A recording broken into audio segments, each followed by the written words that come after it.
Aujourd'hui, c'est simple, je vais vous raconter 5 anecdotes. Parmi ces 5 anecdotes, 4 d'entre elles sont celles d'abonnés écrits dans mon Discord ou en DM quand c'est trop hard. Et une anecdote sera la mienne. Et votre objectif à vous, les viewers, c'est de deviner laquelle de ces anecdotes est la mienne. Et bien sûr, afin de ne pas me faire cramer, je modifierai légèrement les histoires des abonnés pour qu'on croie que c'est moi. Bref, on commence direct avec la première anecdote qui est l'anecdote du SMS. Donc, dans cette histoire, je suis chez moi avec mon cousin, Maïji, mon gars sûr, le sang quoi. Et à un moment, il me demande, mon gars, c'est comment avec les meufs? Je lui réponds comme tout adolescent mature et responsable, bah là ma garde devoir elle va monter niveau 54. Pourquoi? Mais qu'est-ce que tu me baragouines, sale fils de pute, va? Non mais sérieux, tu veux pas que je te montre une petite Fimbi là? Une petite gazelle? Voilà, j'aime bien. J'aime bien. Je lui dis vas-y. Donc je parle avec la meuf, mais de mon côté je sais qu'il y a rien à gratter. Elle me trouve mignon tout ça, mais je te rappelle que j'ai 3 poils dans le caleçon et que la seule meuf qui m'intéresse à cet âge-là, c'est Tsunade. Une milf. Ouais, quand j'étais petit j'avais des goûts de malade. Bah ouais, logique. Et là elle me dit viens demain on s'appelle. Et vas-y, de toute façon j'ai rien à faire donc je dis oui. Donc on est le lendemain, elle m'appelle, je réponds. Et là j'avais oublié un petit détail, mais j'avais mis le haut-parleur. Donc je réponds avec ma voix de rebuskin. Ouais allô, ça va. Et là dans toute la chambre on entend allô, tu m'entends? Oh, présent, monsieur Patate, il est revenu, il a la patate. J'enlève vite le haut-parleur et là t'as mon daron qui passe devant la porte et qui me regarde. Juste un regard, pas de mots, mais je savais ce que ce regard voulait dire. C'était le regard du tu me déçois fils. J'en attendais mieux de ta part. C'est honteux. Et après ce regard, les gars, j'étais devenu geek. C'était fini les meufs, même Tsunade, ça y est. C'était que les études, que rendre fier mon daron. Bah après, tu connais, j'ai commencé One Piece, il y avait d'amis, donc voilà, on a repris les mauvaises habitudes. Deuxième anecdote, le déodorant. Avant de commencer, je vais t'expliquer un truc. T'as vu, moi, je suis ce gars, je peux être pote avec n'importe qui. Les geeks, les filles, les footeux, bref, t'as capté. Au collège, j'avais un groupe d'amis. On était 5, on était comme les 5 doigts de la main. On ne se lâchait pas. Tu vois, j'aime pas dire ça, mais on était un peu un groupe de geeks. Je suis un putain de geek, je suis un nerd. Tout ce que j'aime, c'est manger des cartes graphiques, des clés USB. Tout ça là, moi j'aime bien frère. Un clavier mécanique, tata. J'ai pas de nouveaux habits, mais c'est pas grave, j'ai un écran de 240 Hz. Je suis un putain de geek frère, vous voulez pas comprendre, voilà. Mais plus tu grandis, plus tu changes d'activité, de passion. T'as vu, au collège quand j'étais un geek, bah c'était les jeux vidéo, les mangas et tout. Bon maintenant c'est toujours les jeux vidéo, les mangas, mais moi mon truc c'était plus le basket. Et plus trop les sorties où on allait à la bibliothèque pour jouer aux jeux vidéo. Et du coup j'ai commencé à moins traîner avec eux. Et le problème c'est que des fois, ils organisaient des sorties et je voyais pas les messages. En même temps, on parlait sur Discord frère. J'avais pas Discord sur mon tel. Et du coup, des fois je pouvais pas sortir avec eux. J'avais des matchs où je faisais autre chose. Et pour eux c'était toujours des excuses. Toujours.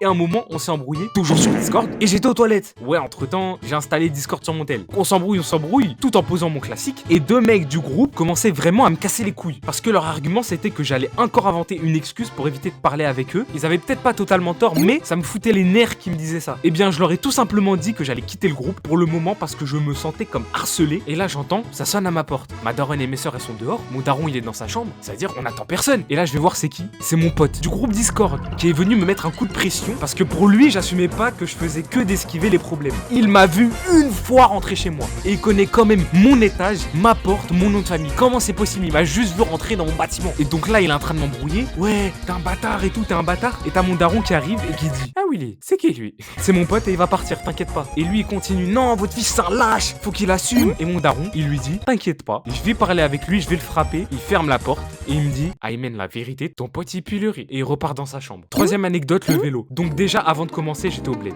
Il faisait chaud et j'étais dans les montagnes histoire de voir encore plus le soleil. Et comme au bled, bah, on se fait vite chier, je décide de sortir mon vélo pour faire une bonne grosse descente. Et sur le chemin, je croise un voisin de mon âge. C'est le sang, tu vois, je le connais, je l'ai déjà vu. Je pouvais lui faire confiance. Donc là on marche, on se prépare pour faire la descente et lui il me montre son vélo. Il est dans un état mais lamentable, comme mes stats sur Valorant. Et il me dit Sahabi, viens on échange. Ok, pas de soucis, t'es mon gars, je suis ton gars. Donc vient le moment de la descente, on l'a fait ensemble. Je descends et je vais trop vite. J'allais tomber, hein.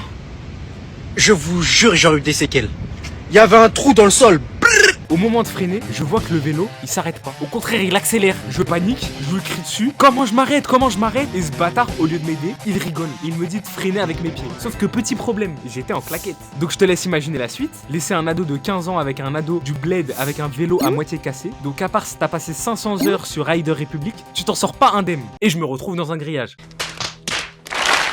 Donc après, je me réveille et je me retrouve sur un lit d'hôpital avec 3 points de suture à cause d'un chien qui m'a pas dit qu'il avait pas de frein. Morale de l'histoire, ne faites jamais confiance à un enfant du bled. 4e anecdote, l'handicapé. Bon les gars, je vous préviens tout de suite, je ne suis pas du tout fier de cette anecdote. Mais bon, après c'est peut-être pas mon anecdote et je suis en train de te faire croire que c'est la mienne. J'étais au collège et dans ma classe, il y avait un mec qui était handicapé. Il s'appelait Adam, il avait des potes, il rigolait avec tout le monde, il sociabilisait avec tout le monde. Je dis qu'il est handicapé parce que les profs disaient qu'il était en retard, c'est-à-dire qu'il s'adaptait pas au système scolaire. T'as capté, il est pas vraiment handicapé. D'ailleurs, quand j'y repense, il avait des yeux de malade. Donc un jour, ce fou en sport, il ramène des pétards et les fait exploser en plein vestiaire. Sauf que moi, j'étais tranquillement en train de changer mes chaussures et on était 4 dans le vestiaire. Donc Adam, moi et 2 cassos. Et je vous laisse deviner de quelle origine sont les 2 cassos. Pays d'Afrique du Nord, on va mettre l'Algérie.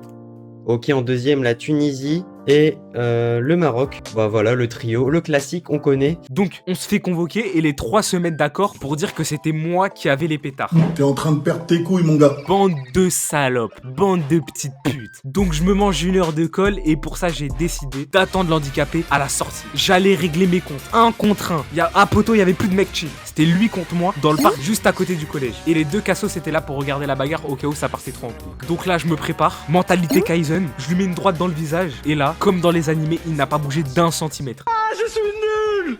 Comme si mon coup ne lui avait rien fait. Ensuite, Adam, il m'a attrapé par le callback. Et au lieu de m'enclencher comme n'importe qui, il me met la tête dans une poubelle. Et il se casse. C'est l'une des plus grandes humiliations de toute mon existence. J'étais vraiment un gros singe. Dernière anecdote, le crasseux. Bon, celle-là, elle est rapide, je vous mens pas. J'étais en 4ème, mais tu connais, au collège, de toute façon, il y a que des dingueries. Et c'est souvent là où il y a des histoires. Après un combat de cartes de Yu-Gi-Oh! Dans le coin de la cour, là où il y avait le moins de meufs possible, le moins de gens tout court d'ailleurs, Petit café, brioche, au quotidien d'un artiste. je décide d'aller pisser. Déjà de base, je suis un mec, je vais jamais aux toilettes. C'est vraiment trop risqué et c'est vraiment que en cas d'extrême urgence que j'y vais. Mais vas-y, sur un coup de tête, je me suis dit je suis pressé donc j'y vais. Et il y avait un mec qui était en sec-pas, qui était en train de pisser, le pantalon totalement baissé. Et le caleçon aussi.